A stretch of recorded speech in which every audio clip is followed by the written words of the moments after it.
دينار كريم رئيس المكتب العام بهولندا التابع للمنظمة المغربية لدعم الحكم الذاتي المغربية. تنتواجد الآن بعمالة سالة للاحتفاء بالمهاجر المغربي.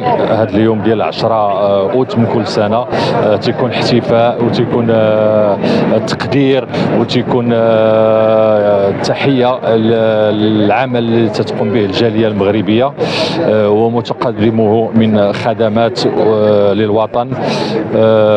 هذه الجالية ترفع لها القبعة لأنها ناجحة على جميع الأصعدة، سواء الأمر بالرياضة أو بالسياسة أو بالثقافة.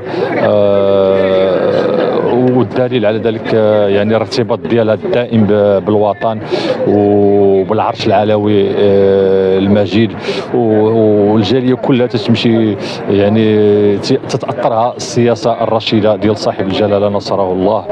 شكرا للجاليه ومزيد من التقدم والتالق، وحنا ديما تنشتغلوا تحت شعار الله الوطن الملك.